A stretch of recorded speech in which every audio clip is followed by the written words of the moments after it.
Joanna, it's nice to see you again. Hi. Hi. I've been reading your experiences from life. What interested me mainly was a quotation you said at the end. You said this: God can't be everything to us until he's everything we've got. God can't be everything to us until he's everything we've got. So how did you come to this point? I know it started with the fact that you were expecting again. Delighted to have a second child. Something went wrong. Tell me about that. Right, it's a very strong statement, that, to you, until he's all you've got. And it can sound very blasé until you're actually in those situations. I did have a child, Nathan, but I'd started my family, to have a family very late in life. I was almost 40 when I had Nathan. And I desperately wanted for him to be not an only child. I wanted him to have a brother or a sister, because they learn so much, as part of a family, instead of being on their own. And I was delighted to find, about 18 months later, that I was pregnant. But things went wrong in the pregnancy. Actually, it was when Nathan was 2 years old, on the very day, that things started to go wrong, and I had to contact the hospital. Did you actually go into hospital? Yeah, they told me to be prepared for a stay, because, having a very active 2-year-old, they said I'd probably been doing too much, especially at the age I was. So you weren't worried at this time? No, not at all. I mean, I was a Christian, Nothing can go wrong when you're a Christian. No, and God was on your side anyway. Of course, yeah. So I got all my bag together, I got clothes, and I took a lot of correspondence with me, because I was prepared for a rest, you see, for a few days, and I just wasn't prepared to hear the news that... What was the news? That the baby had been dead for 4 weeks inside my womb.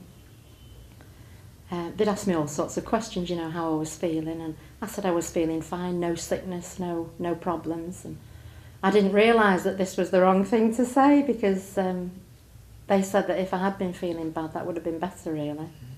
That must have been very traumatic. I wasn't expecting it at all. It was devastating. I remember lying on the couch as they were scanning me, and I could see the faces changing, and suddenly, in my mind, I imagined that something had gone wrong, and I couldn't accept it in my mind. It was very, very hard indeed. Very hard. Was there a time then in the hospital that you did come to accept it? I mean, God had allowed it. Well, once I heard the news that the baby was dead, something shattered inside me, and I just burst into uncontrollable tears. I couldn't gather myself together at all. It was quite embarrassing.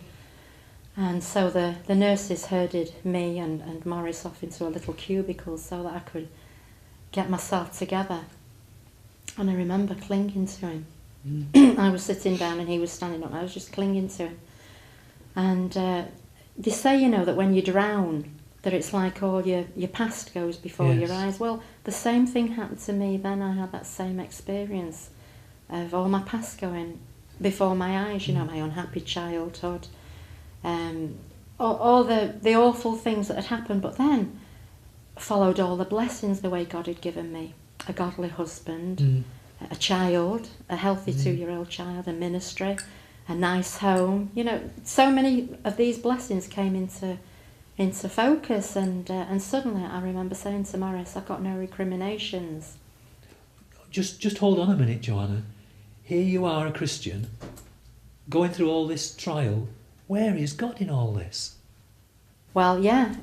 You see, the thought came to my mind, God gives, God takes away. Blessed be the name of the Lord. And that was okay, because that helped me to gather my thoughts together. You know, I could focus properly. I was a Christian now. And principles, my teaching, everything, it all came to the fore and made me strong. And I was able to say that with feeling, with understanding. But in the back of my mind, I thought, God can alter this. God can do a miracle. I'd found out that the baby was dead. God can heal this baby. God can do a miracle. Did you ask? Did you pray? Well, they took us a few moments later, you know, when they'd gathered myself together into another room, and they chatted with us about the procedure now. They said I should stay in hospital and have the baby taken away, because it would take quite a time to come away on its own, you see, and that they should do it. So I didn't want to stay. I wanted to go home and leave God to have a chance to do the miracle, you know, bring the baby back to life. But Maurice kept saying, no, you know, this is the decision. God's allowed this. You know, accept it, Jonah, you know, come to terms with it. But I was fighting inside, you know. And it was only because Maurice had said that this is what I should do, that's why I stayed in the hospital and allowed them to go through with the operation.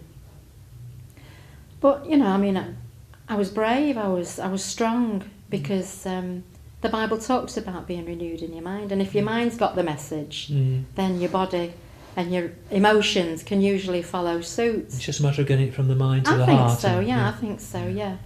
It's like mind over matter in a sense, you know. So you came to accept all this as God's will? Yeah, it was a trial. I accepted it as a trial. So you come out of hospital, you've lost the child, there's no more crying, no more tears? No more problems at all, until I opened a magazine one day and I saw a pregnant woman, and I just burst into tears, you know, ridiculous, because, you know, I'd got it all together in my mind, or so I thought. Or else I was walking in the street and I saw a pregnant woman or a little baby, and the same thing would happen, and it was happening right, left and centre. So you'd accepted God's will, but the pain was still there? It was terrible, Jeff, terrible. I would never have understood it unless I'd gone through it myself. How did you get through that? I prayed and asked God desperately to give me another child. I prayed like crazy because I realised that the hurt was there. I wanted another baby. And okay, you know, God had taken that one away, but I didn't have much time left, and God, do something quickly, please do something quickly. And I prayed and prayed and prayed. And did God answer that prayer? No, he didn't answer by giving me a baby. What he did was made me realise that I was putting him under pressure. Did you resent God in any way? Yeah, yes I did. I must admit I really resented God, because I know that God's sovereign. I know that God's all-powerful. I know that God can do what he wants to do. And it hurts to think that you're not that important to God, for him to not consider your feelings and what you're going through. I suppose if I'd have been a Daniel, you know, or somebody important, then maybe God could have turned everything because he wanted to bring a nation back to him, or, you know, do something devastating so that people would realise that he was all-powerful. But I was just Joanna Barratt, who was I? And God wanted to teach me a lesson, not other people. And that's what hurts. So you are now coming to a point where even if God didn't give you another child, you'd accept his will and you'd be happy with his will. Is that right? I had to come to that. So you were being brought to this now. Yeah, that was what it was all about. That was what the trial was all about. Whether he gave you a baby or not was irrelevant at that time. Yeah. You were coming to that point where God's will was everything, even if it was bad, seemingly. Yeah. It was hard, but I had to come to it, because God can't be everything to you until you've nothing else. Okay, so what practical... It's easy to say these things. What practical things did you do there? Well, I had to make decisions. Like Right. you say, it's easy to say these things. You've got to do something to put the rubber stamp on. That's right. I saved all Nathan's clothes, all his big baby items, you know, the prams and cots and whatever.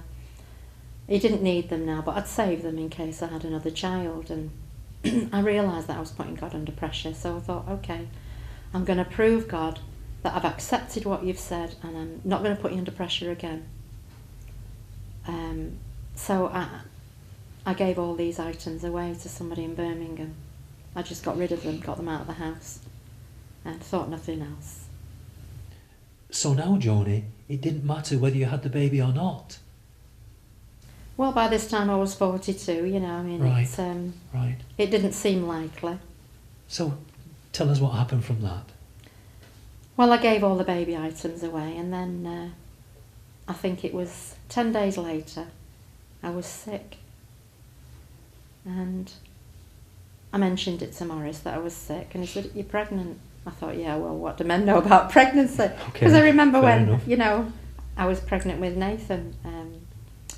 I was sick one morning, and he was sick the same morning, and this was after a plane journey. I thought, well, you know, Morris knows everything. So anyway, I didn't think much about that at all. I just thought it was his imagination. But then he told me that God had woken him up a few days prior to this, and made him go to pray. And while he was praying, God had said to him, "I'm going to give you another son." Now my ears pricked up, you know, because I'm not just pregnant now, but I'm going to have another son. I mean, that's something quite specific, isn't it? So I kept it in my mind. But then a week later, I had a dream, and in the dream, I had the baby, a son, but God also told me to call this baby Isaac. So it was concrete now, you know. To me, it didn't matter if I had a difficult pregnancy, an easy pregnancy, if something went wrong. I knew that God had promised now I was going to have a baby. Were you so sure that you were not going to lose this baby? No. Full of faith, as God people had done say. the same thing with Nathan, you see. God had told me that I was going to have a child when I was having Nathan. He'd never said anything about the one that I lost. Right. But now he told me again with Isaac. I knew that, you know, no matter what went wrong, I was going to have the baby. And the conclusion was, and the proof of the pudding, as they say. I had Isaac. And Isaac, yeah, right, I had Isaac. Right. So, Joanna, happy ending for you. But for many people who are watching this video, it won't be a happy ending. Is there any advice that you can give them that will help them?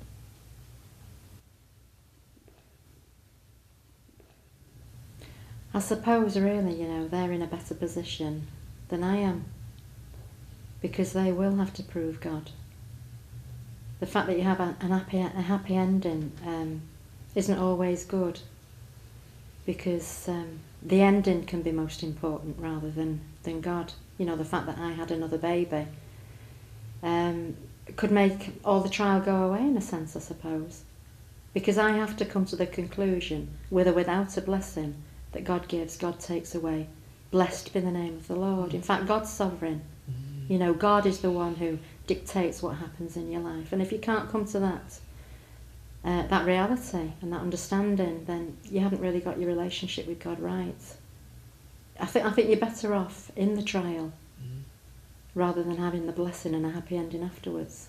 Paul says, you know, and he was a Trojan as a Christian. He says, if this is the only life we've got to look forward to, then we're of all men most miserable, because he knew how to suffer, but how to love God through the suffering. Brilliant. And I want to be like that, where I can really say with reality, God gives, God takes away. Blessed be the name of the Lord. But thank you for the blessings anyway, Lord.